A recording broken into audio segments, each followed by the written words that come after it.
Hi, everybody. Welcome back for another fantastic virtual tasting with us at Becker Vineyards. I'm Rebecca Nelson, your wine club director, and tonight we're trying a brand new release. I'm so excited for everybody that got this. If you haven't purchased this wine yet or ordered this pack, I immediately suggest you do so. The wines we're tasting this week are fantastic, and tonight this brand new release is our 2018 Dolcetto Reserve. We've only been making Dolcetto since the 2015 vintage, so you're really getting a treat. This is the new wine for us as well as for you, hopefully, and I hope everybody enjoys this wine just as much as I do. Tonight we have three fantastic people to walk you through the tasting. We have, of course, Dr. Richard Becker with us. We also have our winemaker, John Leahy, and we also have assistant winemaker and enologist Rachel Fanning with us once again. I'm going to turn it over to them to get everybody started. I hope everybody has a fantastic evening. Cheers, you guys. Cheers, Rebecca. Thank you again for yet another great introduction. Do you remember what broadcast number this is? 48. 48 or 40, I couldn't remember. It's 48 or 49. Yeah. Yeah. Okay. Perfect. Well, and we've got Rachel here too, because it's my favorite day to do these because we get Rachel on Mondays. I keep telling her she needs to be on more, but she's not doing it. So, Doc, she's not being a team player for some reason. Allowing so much room for so many other people. Right. So, Doc, before we get going, would you like to lead us off with a few words, sir? No, just our hearts reach out to the many regions in our country where the pandemic is just accelerating. We're now leading the world in cases and complications and hospitalizations. And I think just everyone, please know how much we think about this and care about it, how much we see this as just a 30-minute respite from the chaos and suffering. But anyway, that's the thought. And it'll be fun to talk about a wine, which is the little sweet one, Dolcetto. Absolutely. So I'm going to kick things off a little differently tonight. I'm going to actually make Rachel talk. So, Rachel, I want first and foremost, I want everybody to swirl, sniff, and taste this wine to get us going. So let's do that. Oh man, that is tasting really good. It's tasting very good. I decanted mine about an hour ago, and it was in the wine chiller. It was about 50 degrees, and it's just about perfect temperature now. John, I told you before we started, I thought we've never beat the 15, and this is going to be a real candidate, I think. Yeah, absolutely. So, Rachel, I want you to discuss Jet Wilmuth and the Dolcetto, and give us a little background before, and then we'll go into the particulars of what we're tasting. Absolutely. So my dear sweet friend Jet, and I hope he's online. I don't know if he's logged in yet today or not. I have not seen him log in yet. We will call him the little sweet one who grows the little sweet one. So talk about why we call it the little sweet one. I think that it's actually due to more of its early ripening than it is that it's a super sweet grape or anything like You that. think Jet has that early ripening? Is that what you're saying? Yes.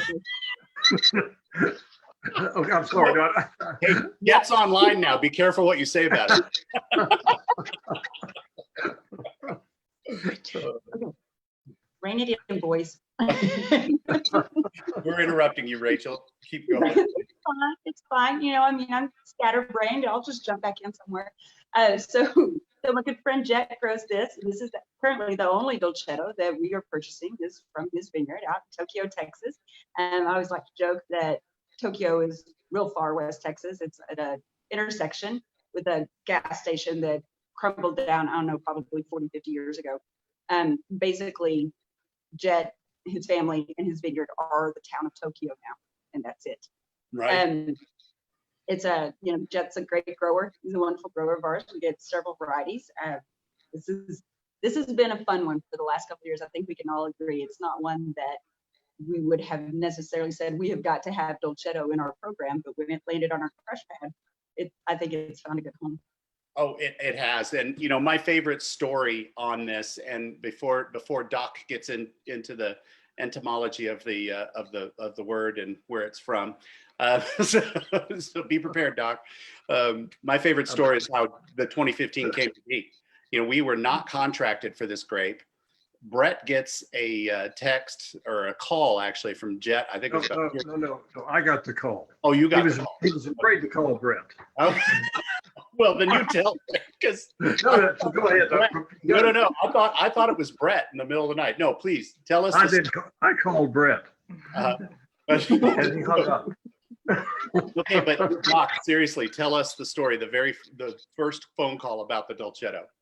Well, so he called me and said, I've got 20 tons of Dolcetto that doesn't have a home, and I've got to harvest it, and I'm sending it to your winery. That's what he said. And I said, well, we've never made Dolcetto. We don't have any experience with it. He said, well, that may be good or bad, but it'll be on your crush pad tomorrow morning at 7 o'clock. So you should let everybody know. So I did. Exactly. I know. And then it was like, well, I've done Dolcetto once before. It's nothing like jumping in with both feet, so to speak, into the grape bin.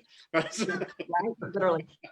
No, Don, I said the same thing whenever I first heard that we might be getting Dolcetto. I'm like, Dolcetto, it's not our wheelhouse. It's not what we do. We don't have any experience with that. What are we doing? We're not going to do this. No, we don't want any Dolcetto. And then I come to work the next morning, and guess what's sitting on the crush pad? Yep. Dolcetto.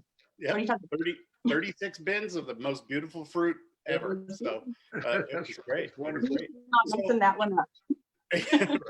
So I want you guys to give us the impressions. What do you have? What's your impression, Rachel, of the wine? So initially, and to me, it's real hard to talk about this wine without going back to some of the previous ones, especially like 2015. I feel like this one's a little bit bigger of a wine, bodied, and the darker notes. It's much more complex, I think. I can't even say that. I don't think it's more complex. I just think it's a darker, bigger wine than say that 2015 was. I think it has beautiful fruit, and like you said, as it opens up, as it evolves a little bit, it goes from bright, kind of like Rainier cherries, sour cherries, to more of the blueberry kind of fruit that I think it's absolutely beautiful. Okay, Doc, what do you get? I was just amazed when I first tasted it. It's really a mouthful of powerful, but kind of very delicious tannin. It's a big, strong, forward, powerful wine, and with great mouthfeel, a lot of richness, a nice balance of fruit, but many of the tannic structures. The first thing that hit me, and that's what this wine is partially known for, is tannin, and I loved it. I thought that we'd never make a better wine than the 15, and I think this may be. I'd like your opinion. Well, my opinion is it's wonderful, and I love the fact that 18 is actually riper than 15 was when it came off the vine. It was not underripe in 15. That is not what I'm saying. I'm just saying that this had a little bit more ripeness to it. And so those tannins, I think those well-developed rounder tannins developed quickly. And in all fairness, in the blend, it's 95% Dolcetto, 2.5% Petit Syrah, and 2.5% Mourvèdre. Now, in 15, I don't have it right in front of me, and Rachel, I know you emailed it to me, and we'll get to it later in the week. But in 15, I do believe that we had a slight amount of blend in there too. But or was it a pure? I think that 15 was actually, there was no blend at all. And that's just memory. We'll go with what's worth. Now, well, there's also the 17 to go through, but with this 18, yeah. So the 18 had a lot of really good jammy notes, which you're getting in here. That little bit of Petit Syrah and that little bit of Mourvèdre, it sits in the background. You're not tasting it. What it's doing is it's helping to mold those tannins and uplift that darker note on the Dolcetto. So they both act mostly as flavor enhancers, in my opinion, and that's why I chose to put them in there. I want to ask Rachel the harvest date, because this grape came from the little village called Doglioni in Piemonte, and the ordinance of 1593 was that this grape could not be harvested prior to St. Matthew's Day, September 21st. It was forbidden. Hey, wait a minute. That's only in Western Christianity. St. Matthew's Day on the Coptic Christians is 22nd of October, buddy. So we're not waiting that long. Rachel, what was the harvest date, Rachel? I don't know. I actually did not write down the exact date on this one, but I do believe it was the first or second week of September. Yeah, it was the second week of September. That's close. It may have been forbidden. Yeah, but, I think. Well, they do up to this day. Even they do allow you to harvest slightly earlier, but you have to get a written consent from whom I don't know. But You know, so Jet told us it was okay. I got it in text. Yeah, exactly. So You know, I have to say, but when I'm researching this and looking up the prominent DOCs for this wine around the world, which include certainly Piemonte, but Australia, California, and Tokyo is not mentioned. And Right. we've now established that Tokyo is a prominent source of Dolcetto fruit. I agree. You know, we could sign into Wikipedia and make that edit and see if it sticks. I'll take it tomorrow. I vote for that. Oh, so secret. We laugh that on Wikipedia it's actually listed as a black grape, like a true black grape inside and out, right? And I've tried several times to change that because it's not. No, it's not. No, but it says that on Wikipedia. Well, it's okay. On Wikipedia, they also claim that the California version of Dolcetto is called Charbono, and yet it's a different DNA completely. So yeah, nah. Somebody got their edit wrong. Anyway, taste. We've got the nose, we've got the taste. Give me some notes in taste. Doc, what do you get on the palate? Blackberry for sure, plum, spice, you know, and the tannin, I don't think you can taste it. I think you can chew it, but I think those together. But it's just the bigness of this wine. It's a nice job. Okay, Rachel. So I agree 100% with Doc with the berries, the blueberries. One of the things that I'm loving about the tannic structure is the astringency is not right up front. That it's really as the as you give the wine time in your mouth after you've already swallowed it, just kind of opens up throughout your mouth. I would have to add to the blueberries that I get a little note of eucalyptus on the back. Oh. Yes, I'm glad you said that because I want to focus in on that because I get right in the nose. It's this almost deep, I almost want to say like a cooked sugar or caramel edge. But what that is that menthol that binds in there with that deep red fruit. And you don't get it until the back of the palate, that little tiny hint of eucalyptus. And that it's beautiful. And that's something that's consistent to all three of those Dolcettos, which I find very interesting. But there's just that hint in there. So we had a question. Has this particular vintage seen any competitions? And unfortunately, we have not sent them out yet. The 18 is fairly new. So the competition season for us is late summer and fall. Of course, this year may change, but so that we'll see what awards this will garner this year. So it'll be kind of fun for that. So Jet has been waxing eloquently here online. He said, he goes, yeah, of course I called Doc. He's the boss. So, straight to the top. So I don't think he was afraid of calling Brett. I think he was afraid Brett would say no. Exactly. So Rachel, dealing with the grape, what do you think? Easy. As a winemaker. Easy grape, isn't it? Don't you think? I think so. I mean, as long as this comes in as beautifully as it has in the last several years, it's an easy grape. It just takes care of itself. Like we just don't have to add a lot to it. We don't have to babysit it. We don't have to, we just do what we do. What I love about the grape is when they come in, the Dolcetto is a little bit larger berry. Mm-hmm. And I like the fact that when you look at it and you start to see, hey, is that skin all the way ripe? It kind of blushes out a little bit every once in a while. And in other varietals, I would call that like 10% or 15% pink berry across the top. But in Dolcetto, you can't really make that call. There's still very well defined flavors there. So it's the exception to the rule. Like when you see faded skin, it's fully ripe. It doesn't mean there isn't any good color there or any good the anthocyanins or anything. They're there. It's kind of fun. But you're right. It is an easy grape to deal with. It also makes an incredibly nice rosé. So we took a little bit of the Saunier off. We took a little bit of the Saunier off, and I know, right? We're giving away house secrets. And blended it with some of the little bit of the other rosés in the program, I should say. Okay, well, I think that this wine is holding up beautifully, as young as it is. Now, what I want everybody to do is take one more sip and taste, and then we're going to dive down into the why Dolcetto is what it is. John, but this has only been in the bottle for a month. How? Yeah, about a month, I think, isn't it, Rachel? Yeah.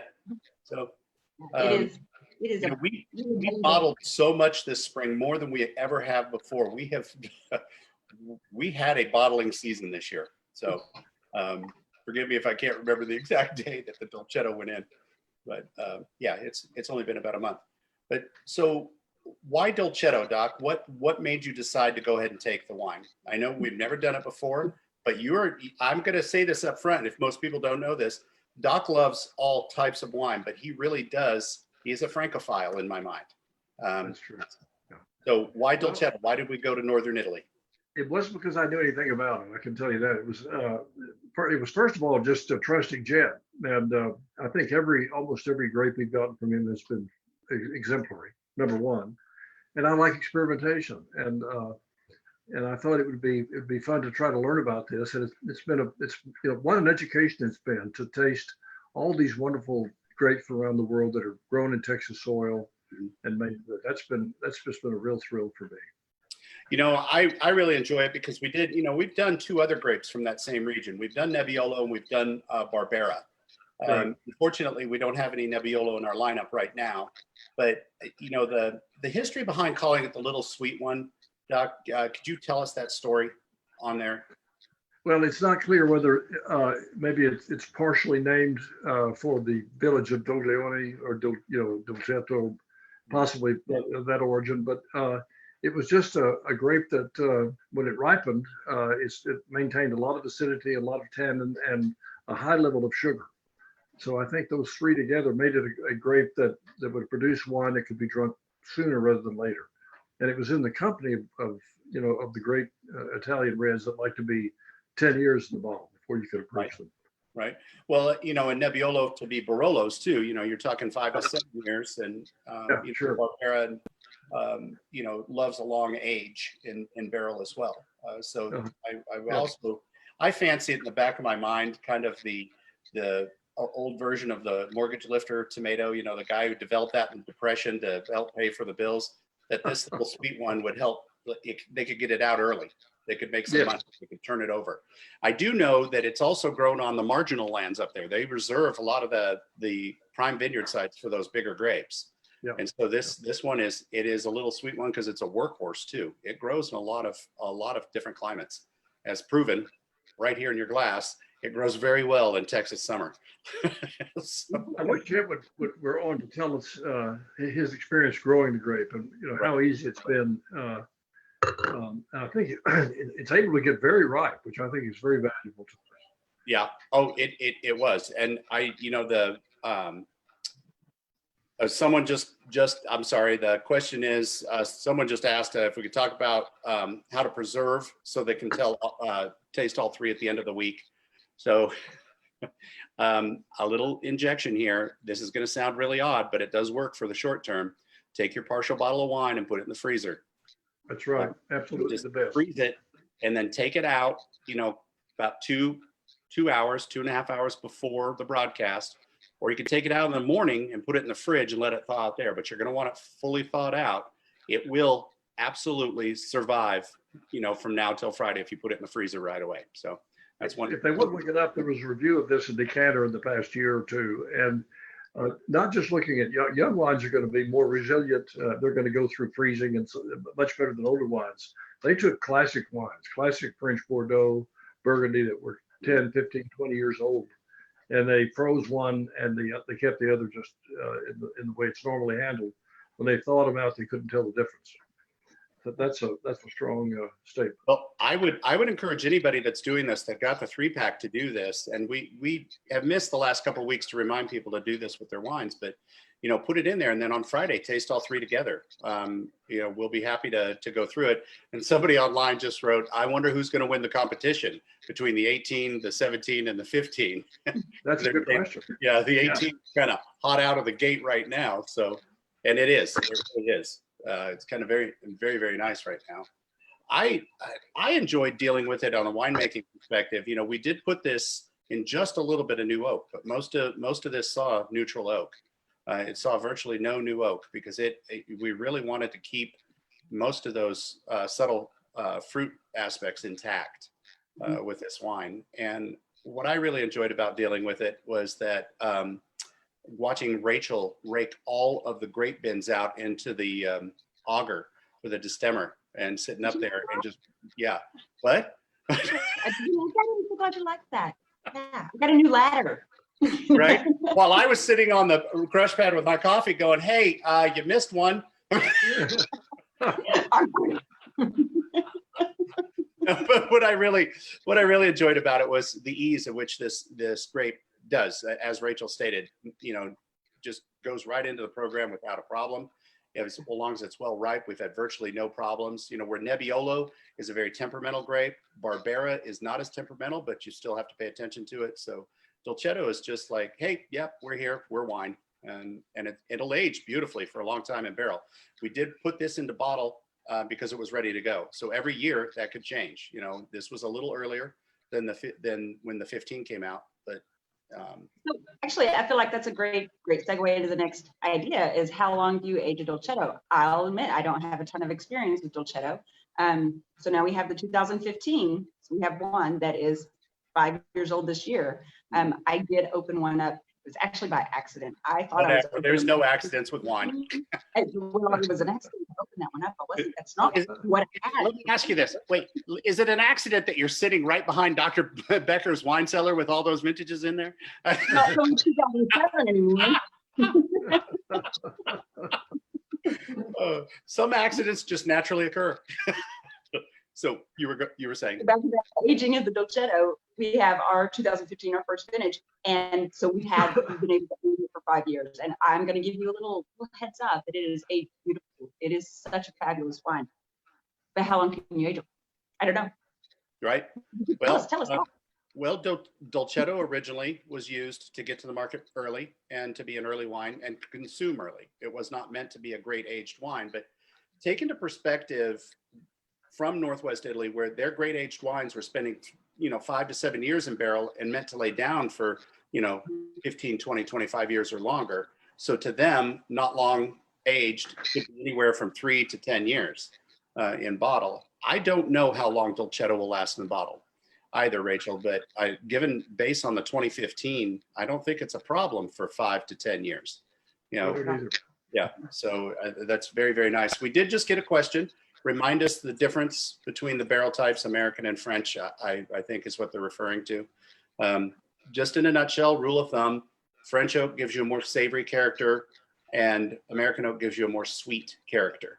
Not sugar, but just a sweeter, brighter character. So those are the basic differences. Like baking spices and vanilla notes. And right. Very, very much a vanilla edge to some of the American oak. Absolutely. Okay, so Jet was just commenting spontaneous accident. Yes, Jet, Rachel's filled with spontaneous accidents. Look, I'm here in front of the cellar. For some reason. Yeah, right. Come on, filter. Yeah, exactly. So Doc, let's segue into food. This is definitely, especially the 18, this is a food wine. This next to our Culinaria are the two best food wines that we have, I think, right now. Not that others won't go with food, but just in a general perspective, the Dolcetto is just such an easygoing wine. What would you pair this with, Dr. Becker? I would start with my mother's and now my sister's blackberry cobbler with the most incredible dough you've ever seen or tasted. This wine with that would be interesting. Or really, I think roast chicken for me. That would be. This would go beautifully with, with a carefully produced roast chicken. I am so glad you didn't say Carolyn's and your mother's cherry turnovers. So blackberry for this one. I bet we're going to have your mother's cookbook. We're gonna be able to bind it, compile all of the recipes, and be able to sell it out of the tasting room. Right. Thing about that. Exactly. So Rachel, what would you pair with this wine? Anything in the world? So I'm going to launch into a little bit of a story.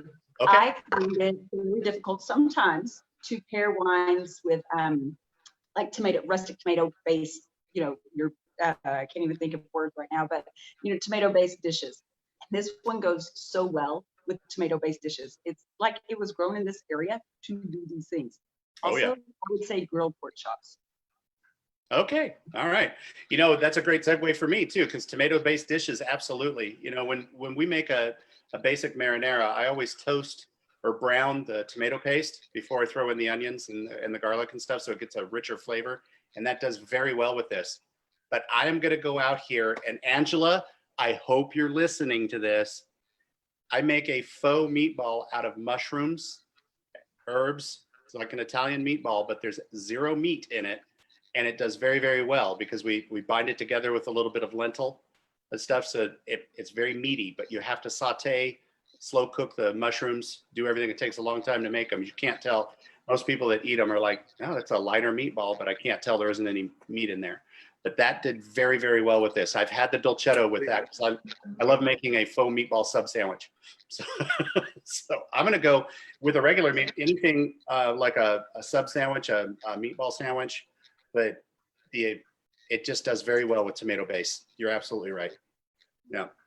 Okay, so somebody asked, how do we decide the difference between French and American? Rachel, how do we decide? Well, Doc, how do we decide? So and I feel like we have talked about this quite a bit over several of the wines that we've had. We have certain wines that we are adamant only get to see French oak.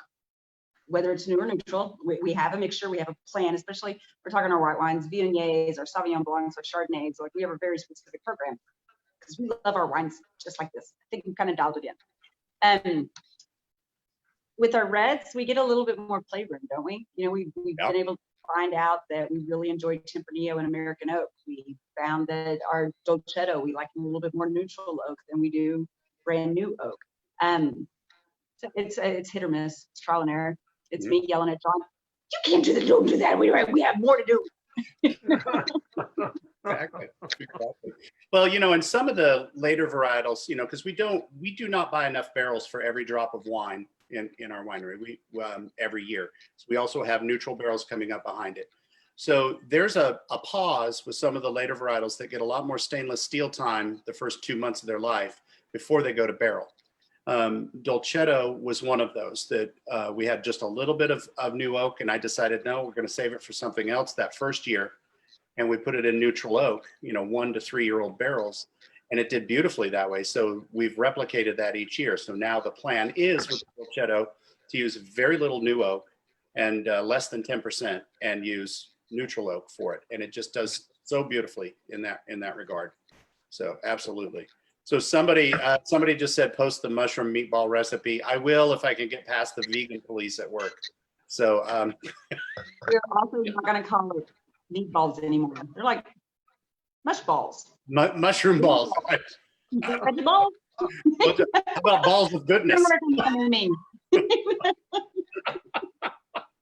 Okay, before we go down that rabbit hole, I would encourage everybody to save this wine this week. Go ahead and pop it in the freezer. If you have any left in the bottle, open it again on Friday, but save again on Wednesday. That'll be a great thing to do to compare the three. And then online, if you do this, you get to tell us which one's your favorite. And of those people doing it, we'll tally up the vote and say who the winner is. That's going to make Crystal's job really hard on Friday. And I can tell she's loving it already. So reminder for next week. What do we've got on wines? Do you have that in front of you, Rachel? Do you have the agenda? It's the 2017 Dolcetto on Wednesday, and then that glorious 2015 Dolcetto on Friday. Absolutely. Did you ask for those this week, or did you ask for next week? Yeah, no, that's fine. Yeah.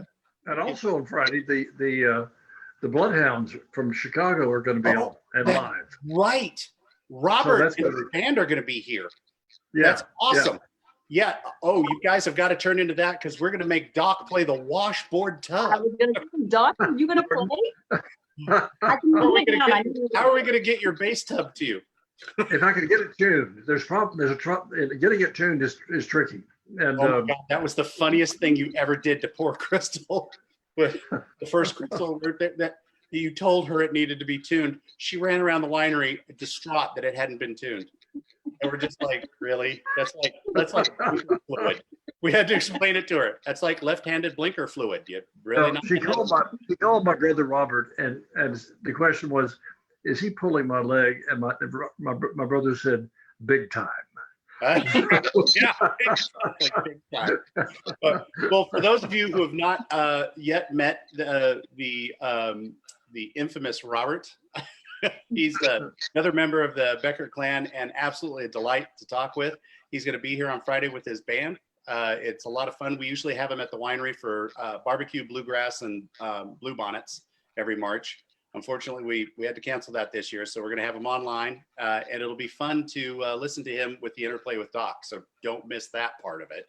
So, but before we do our closing remarks, I do want to remind everybody for the following week, next week, the pack up is Monday will be the 2018 Petite Syrah, Wednesday will be the 2014 Chivot Noir, and Friday will be the 2014 Raven. Yep. What? It's backwards. It's the other way around. It's the Chivot Noir, and then the Raven, and then the Petite Syrah. Oh, the Petite Syrah. Okay, this was printed on Brett's sheet, so we'll blame him. Okay.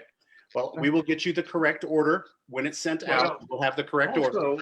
Yeah. I have an announcement. That is either on Monday or Wednesday, our chefs from the winery, Michael Lockhart and Sean, are going to cook during that. They're going to cook something special and appropriate for that wine. And so that'll be another thing that'll be happening during our discussion. You know what? This is going to happen. Now we're going to have to put together one of those meals in a box to send out with the specific wine. You're going to have to take pre-orders and everything. We need okay. I don't see any other questions. I know I've probably missed a few. I know somebody earlier asked, how do we determine which barrel for which wine or which vintage? And that's a case-by-case basis, based on taste, based on what I think it'll handle. Rachel and I kind of go back and forth on a few things, but ultimately it literally is based on Cabernet. Of course, I want to see a little more French oak, or Viognier, a little more French oak, where Dolcetto, I want to see more neutral. So by varietal, we decide that on case-by-case basis. So yeah, and at least a recipe for whatever Michael's cooking. People want it posted. They can pre-post it. There are a few people like, can we get it early? So we will try. Absolutely. So Rachel, Doc, any final words? No, but hearts, thoughts, minds, prayers to all the people in our part of the world dealing with the pandemic, and just maybe a sip of wine to say thinking about you. Absolutely. Stay tough. Yeah. Rachel, parting comment? It's harvest tomorrow. It is harvest tomorrow. So tomorrow. This will be the last time you and I look so clean and refreshed. This will be the last time we smile. No. It'll all be like, so for everybody, we start our harvest in 2020 tomorrow with our estate Sauvignon Blanc. Certainly on Wednesday, we will give you an update on how that went and what it looks like. Other than that, we hope you enjoy the rest of your week. If you join us on Wednesday, look forward to having you. Don't forget to put those bottles of wine in the freezer and join us on Friday for a roundup. So cheers to everyone. Thanks again. Cheers. Health, great wine.